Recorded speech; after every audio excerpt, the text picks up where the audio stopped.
Bonjour à tout le monde. Je pensais faire la vidéo à l'extérieur, mais vu le temps, c'est pas une bonne idée. Alors c'est pas trop pour la pluie, c'est surtout pour le vent et vous risquez de pas m'entendre. Bref, juste un point que je voulais partager au pied levé ce matin. On a reçu une remarque. C'était pas une question, c'est une remarque par rapport à un entrepreneur qu'on accompagne qui a reçu son numéro de TVA et il a reçu récemment un courrier du revenu, donc qui est l'administration fiscale des particuliers, des entreprises, et qui lui demande de payer un peu plus de 1000 euros pour une estimation de TVA. Donc il avait son numéro de TVA depuis le mois de novembre, si j'ai bien compris. Donc c'est une estimation. Donc dans ce cas de figure, il ne faut pas paniquer. Donc c'est bien la TVA à payer à partir de la date d'obtention du numéro de TVA. Donc là, en l'occurrence, c'était le mois de novembre 2019. Et ce qu'il faut faire dans ce cas-là, c'est soit vous payez l'estimation et vous faites une régule ensuite, c'est-à-dire que vous faites votre déclaration après, parce qu'il faut la faire à partir de là.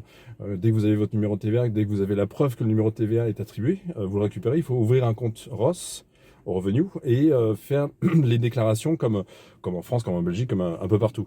Donc, soit vous faites, dans ce cas de figure, quand vous recevez une lettre avec une estimation, soit vous faites un paiement pour ensuite faire la déclaration et donc on tient compte de ce que vous avez déjà payé. Donc, si vous n'avez pas de chiffre d'affaires, bah, vous récupérez l'avance de trésorerie que vous avez fait.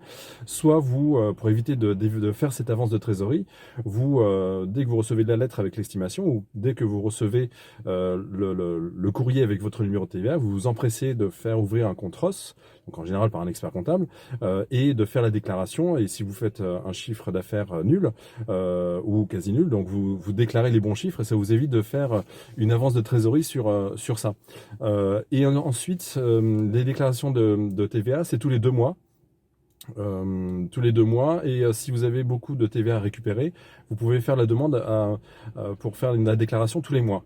En sachant que si vous passez de la déclaration tous les 2 mois à un mois, vous ne pouvez pas revenir à 2 mois. Donc voilà, donc c'est en fonction de votre gestion de trésorerie, du besoin de TVA à récupérer en fonction de ce que vous avez payé.